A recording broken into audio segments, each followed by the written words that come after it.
भाई अब जब गैस नहीं मिलेगी तो लोग कंडे जलाएंगे, तो पाकिस्तान की सरकार कह रही कंडे भी फ्री में क्यों जलाएंगे, ये कंडे पे भी टैक्स दो।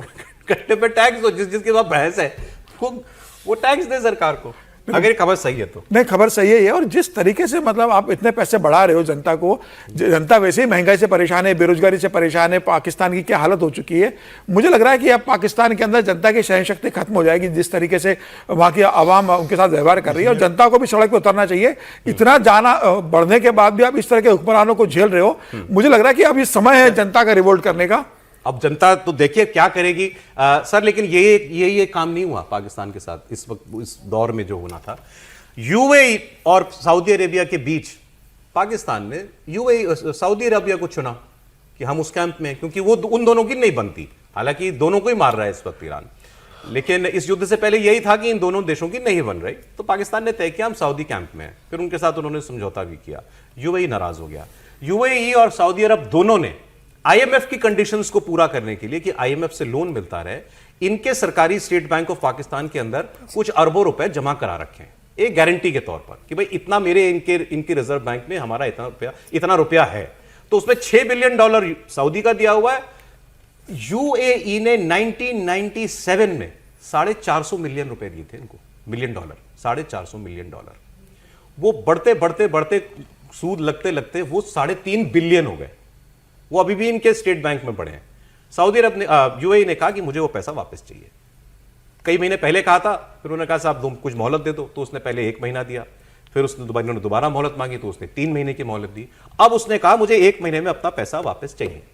और खबर यह कि पाकिस्तान ने कहा कि अब इस बार पैसे लौटाने पड़ेंगे, और वो पैसे लौटा रहा है। लेकिन इसमें तुर रहा ये कि वहां के एक्सपर्ट ये बात कर रहे हैं कि कायदे में तो ये पैसे सऊदी अरब को भरने चाहिए, क्योंकि उनकी वजह से यूएई हमसे नाराज हुआ और अपने पैसे मांग रहा है। लेकिन तो हमें क्यों, ये कर्जा भले हमने लिया हो, लेकिन नाराजगी तो तुम्हारी वजह से, तो तुम भरो पैसे, हम क्यों भरे।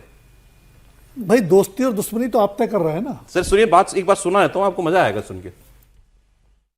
ब्रादर हमसाया इस्लामी मुल्क मुत्तहिदा अरब अमारात ने पाकिस्तान के कौमी खजाने में यानी स्टेट बैंक ऑफ पाकिस्तान के पास जो $2 अरब रखवाए थे वो वापस करने का फैसला किया। मुत्तहिदा अरब अमारात ने ये पैसे पाकिस्तान को आईएमएफ की कंडीशन के तहत दिए थे। तो पहले उन्होंने कहा जी हम 2 माह के लिए, पिछले सितंबर में ड्यू था ये, तो पहले उन्होंने 2 माह के अंदर कहा कि दे दीजिएगा, फिर 3 माह का एक्सटेंशन दी, और अब 17 अप्रैल तक हमें वो पैसे अदा करने हैं। और यूएई ने जब इस दफा हमें याद दहानी करवाई है तो हमने कहा सर हम आपके पैसे अदा कर देते हैं। बहरहाल इन पैसों का ध्यान सऊदीया को भी करना चाहिए, जिसके अंदर अमन लाने के लिए और जिसके दिफा के लिए हम खित्ते के अंदर इस वक्त भागते फिर रहे हैं, तो उनको भी थोड़ा थोड़ा ध्यान तो करना चाहिए ना जी, प्रामाणिक ध्यान तो करना चाहिए। ठीक है, कहने की जरूरत तो नहीं पड़नी चाहिए। असूली तौर पे तो यही था कि हम सऊदीया से पकड़ के यूएई को अदा कर देते हैं। सौरभ जी, अगर आपको याद होगा, अभी थोड़े दिन पहले शहबाज शरीफ ने कहा था कि पाकिस्तान की इमेज भिखारी मुल्क की बन गई है। मैं और आसिम मुनीर दुनिया घूमते हैं और भीख मांगते हैं, तब पाकिस्तान चल रहा है। तो कुल मिलाकर के ये उसी का एक्सटेंशन है। यूएई का कर्जा चुकाना है तो सऊदी आप हमको दे दो, ये तो आपकी वजह से हमें देना पड़ रहा है।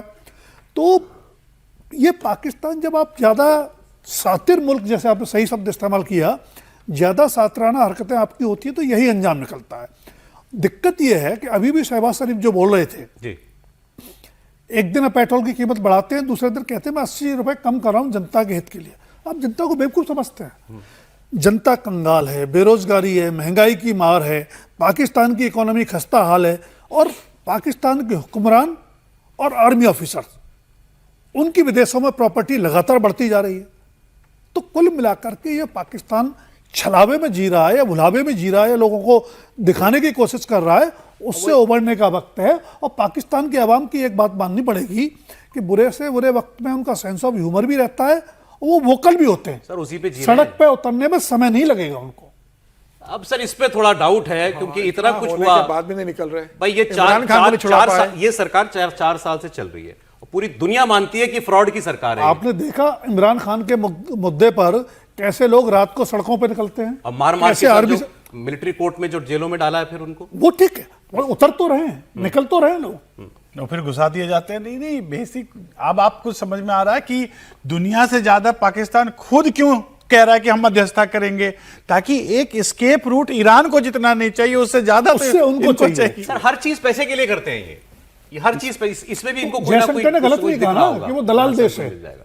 और मैं उनको खबर में तो आपको एक बता दलाली दूं, चाहिए हर जितनी जगह से। चर्चाएं चली इस्लामाबाद में जेडी वैंस और ईरान के लोग आकर के मुलाकात करेंगे, कि ये खबर आ गई कि ईरान ने कह दिया मना है कर दिया पाकिस्तान में तो बिल्कुल नहीं मिलेंगे।